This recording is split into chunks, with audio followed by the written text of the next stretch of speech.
This video is brought to you by Squarespace. To say the DC Universe has suffered tremendously at the box office and in the eyes of audiences in the last decade and a half is putting it lightly. Not since the inspired creation of the Dark Knight trilogy by Christopher Nolan has DC had much success when it comes to building any semblance of a cinematic universe. Just a smattering of films that reek of studio interference and flawed ideals. This leaves us now with the incredibly confusing release of Blue Beetle, a lesser-known DC character that will now reportedly be the first superhero featured in the brand new DCU helmed by James Gunn. This miracle movie has survived hell to actually arrive on the big screen from multiple box office bombs by other DC movies, a complete reboot of the DC Universe, a company merger, the pandemic, and it's even managed to avoid the aggressive cancellations and cuts like the Batgirl movie. So what's the deal? Just how has this movie that is projected to barely make half of its production budget even make it to theaters? And was it doomed from the very beginning?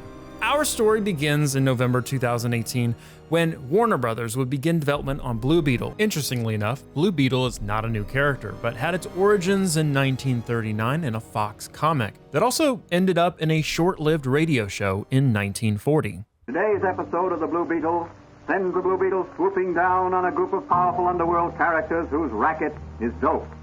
At this point in time, it's curious that Warner Brothers was actually looking to even expand the universe, considering the absolute bomb of a movie that was Justice League financially, losing an estimated $60 million on the movie and seemingly leaving a lot of its characters not looking like they had much of a future. But a month later, in December 2018, Aquaman would blow the doors off with its stunning financial performance in theaters, with a box office haul of $1.15 billion.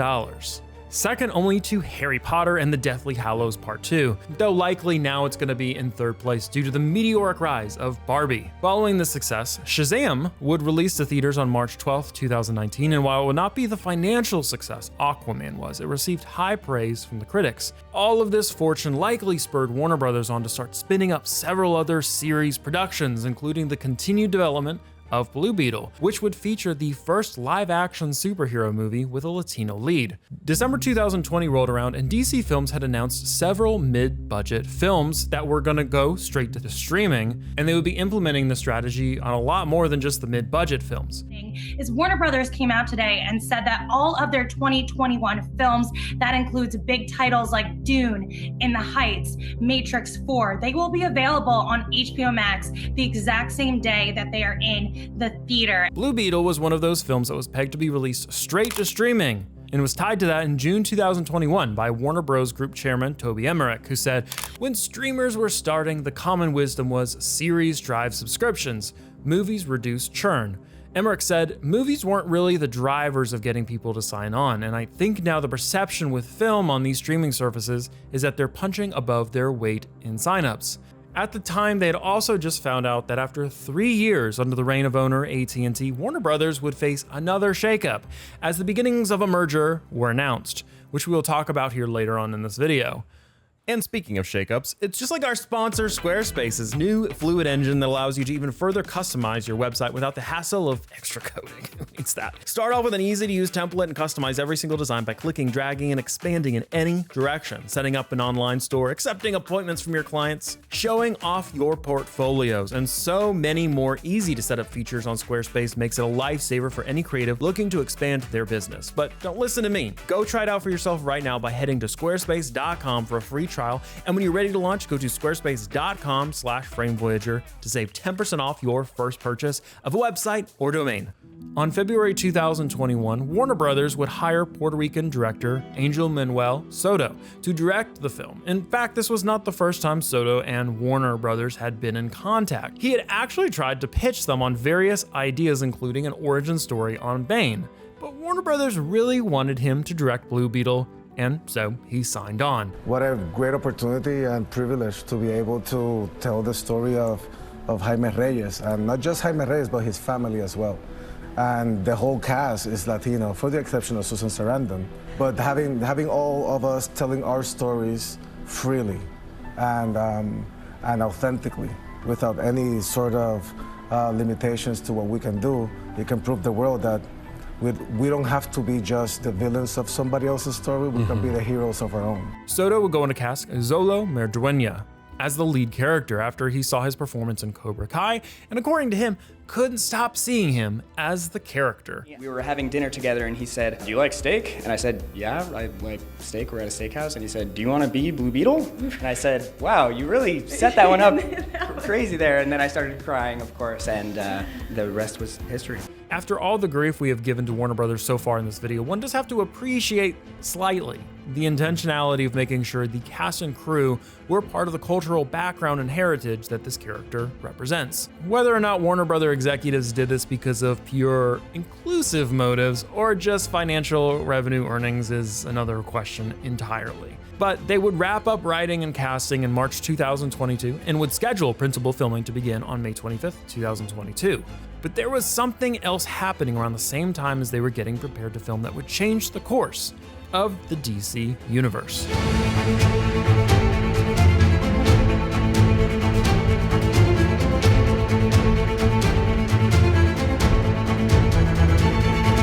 Spanning from 2020 to 2023, the DCEU would collapse, with film after film being a critical failure, not only with fans but at the box office as well, resulting in significant financial losses for Warner Brothers. This stretch would be the final nail in the coffin for the DCEU Universe, and with a merger fast approaching, massive changes to who was in charge was all but inevitable. Now, this is a very big one for AT&T because it means it's getting out of the media content business. There was a fairly revealing quote from the AT&T chief that said, if you pay a premium for a merger, you need to disrupt the company that you bought. We thought the reason for the merger was to activate this ad platform and consumer platform for HBO and Turner.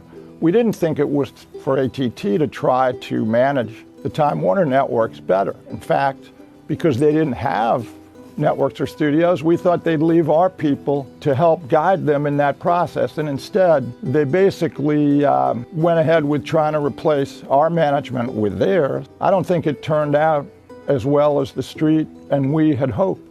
This came after AT&T spent over $200 billion to take over Time Warner and DirecTV. They would spin off the company into a merger with Discovery, and this giant took control of Warner, HBO, CNN, and other subsidiaries, and led to a lot of speculation about DC's fate, with questions being asked about what DC's place would be in a conglomerate positioned more towards streaming than other mediums. But amidst this uncertainty, principal filming would begin in May 2022 in Atlanta, Georgia, with shoots also taking place in Texas and Puerto Rico. Principal filming would wrap up 2 months later in July. But as Blue Beetle moved into post-production, more and more signs of problems at DC were emerging. One of the most dramatic upsets for the franchise came in August 2022 when the Batgirl movie was shockingly scrapped and abandoned, even though it was in the final stages, essentially for the sake of getting tax write-offs. If you were looking forward to that new Batgirl movie, forget about it. The movie has tested so poorly that the studio behind it calls it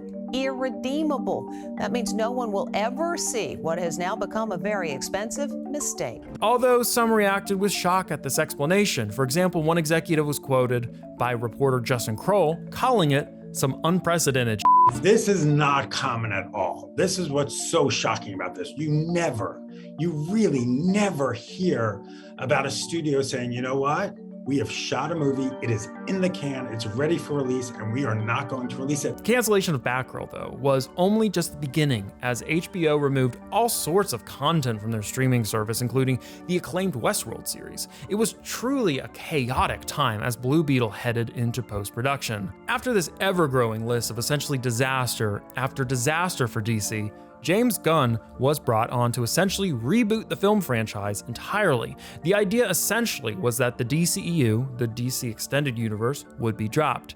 Instead, Gunn would essentially reboot DC's movie franchise with a completely new set of films under an umbrella called the DCU, which is, I guess a name, creative name. Hey everybody, I'm James Gunn. I'm the co-CEO of DC Studios. So as many of you know, DC has been disconnected in film and television for a long time. And it's one of, our jobs is to come in and make sure the DCEU is connected in film, television, gaming, and animation. That the characters are consistent, played by the same actors, and it works within one story. In January 2023, Gunn mentioned in an interview that Blue Beetle would in fact be disconnected from the old DCEU universe, becoming part of the DCU instead, making Blue Beetle the first release for this new reboot franchise, something that director Soto would later confirm. The last proper DCEU movie released later in the year with June 2023's The Flash, a time-bending universe-jumping film that essentially resets the whole universe. Unfortunately, it didn't really buck the trend of poor performances of the DCEU movies and kind of was a pretty sad ending to that universe, with the film ending up with a lukewarm reception and its main star, Ezra Miller, being embroiled in numerous strange controversies that distracted from the movie itself. And this leaves us with Blue Beetle. And actually, there's a glimmer of hope for Blue Beetle. You remember earlier when we mentioned that this movie was supposed to only go to streaming? Well, director Soto reportedly fought tooth and nail for this movie to be brought to the big screen, saying, "We've worked very, very hard to do this world building where the action sequences, the suit, the passion of the family, and the cultural aspects are presented in a way worthy of watching it. Not only in the theater, but even on IMAX." But we tried to do it in a way that, to your question, we honor the comics from the past. We keep the legacy of them alive. And because there have been different iterations of the Jaime Reyes story, we tried to get the greatest hits out of all of it to create a version of the cinematic universe that honors all the things that we love from all the past comics. And that decision might be working, with early critic reviews giving it an 85% on Rotten Tomatoes, which, if we remember for most DC movies, it's pretty good. But even with this, there's a lot of skepticism on if Blue Beetle can pull this one off, with initial projections suggesting a $12 million opening, and so with some estimates rising to a $30 million opening. And when we're looking at a budget of over $100 million, that's worrying to say the least, with many guessing that Blue Beetle could fall into the same fate of its predecessors, especially on the heels of Oppenheimer and Barbie and Meg 2 and other fall releases that likely will bury it at the box office. And the fact that Blue Beetle is kind of a relic of the old era, it's been kind of awkwardly retrofitted to work with James Gunn's universe, is a big part of that viewpoint. With this film now in theaters, there's only so much we can prejudge with the box office and success of this movie based on past performances. So what do you think? Do you think Blue Beetle might have done enough to feel fresh and independent from the DCEU?